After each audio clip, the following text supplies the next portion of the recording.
हाम्रो रिदम हुनुहुन्छ। Hello rhythm, के खाएको? काँक्रो खाएको। ल हाम्रो चाहिँ यहाँ पकाइ तुलाइ कार्यक्रम भइरहेछ। यहाँ हाम्रो प्रजिना छोरी हुनुहुन्छ, यहाँ बुवा हुनुहुन्छ, ससुराबा हुनुहुन्छ। ल अनि हाम्रो आजको चाहिँ विशेष कुक रेसिपी हाम्रो सुसन भान्जा हुनुहुन्छ। यहाँ सुसन भान्जाले चाहिँ यहाँ यो चिकन रोस्ट तयार गर्दै हुनुहुन्छ। हेलो सुसन।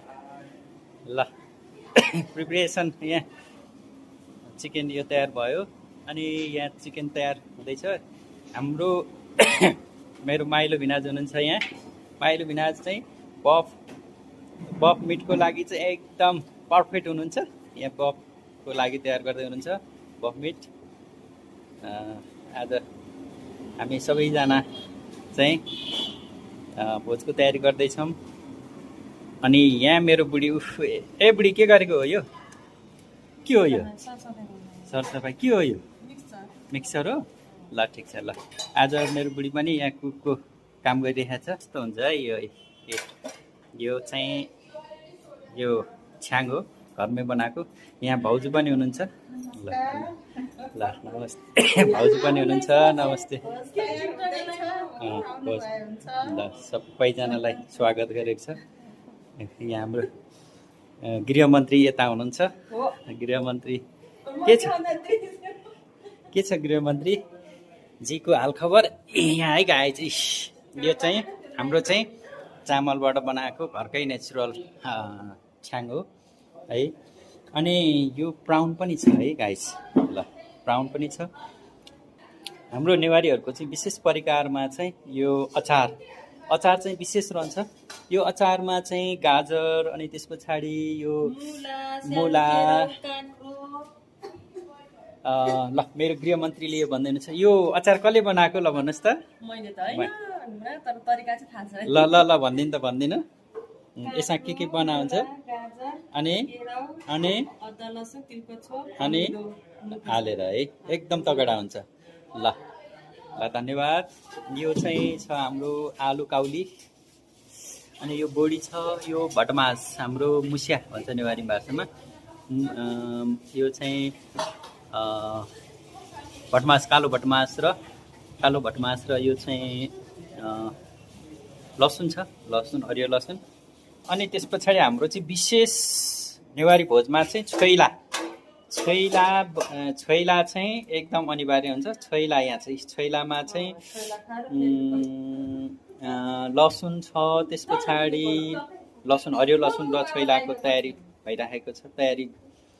छैला लसुन मिक्स गरेर यो छैला तयार गरिन्छ। अनि यसको रेसिपी चाहिँ एकदम ट्वाक्क हुन्छ। रेसिपी अब विशेष हुन्छ। पकाइ तुलाइ लगभग सिद्धिन लाग्यो गाइस। अनि त्यस पछाडि अब गेस्टहरू चाहिँ आउँदै हुनुहुन्छ। अब यो पकाइ तुलाइ गरिसके पछाडि हाम्रो छोरी छ। हेलो छोरीलाई चाहिँ छोरीको काम चाहिँ आज कस्तो डेन्जर छुट्याइदिएर छ भनेदेखि है।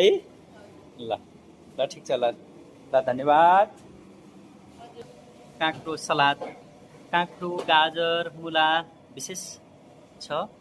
ल हाम्रो चण्डी पूर्णिमाको भोजमा चाहिँ निम्तो स्वीकार गरेर आउनुभएको सबैजना आफन्त अनि मामा सानीमा दिदी यतातै हुनुहुन्छ सबैजनालाई धेरै धेरै धन्यवाद।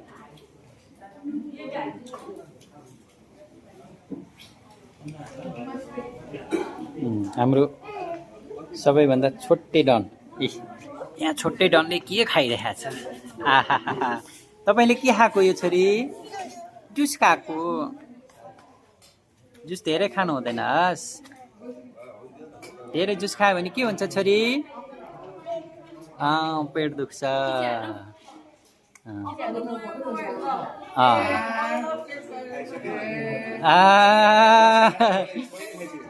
यो बब्बाल छ क्यामेरा, तर धेरै बब्बाल पनि छैन।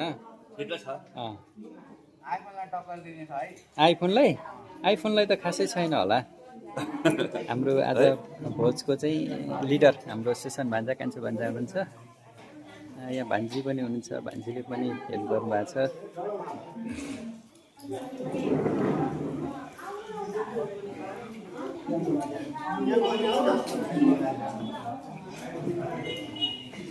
ल सानो मान्छे यता हेर्नुहोस् त।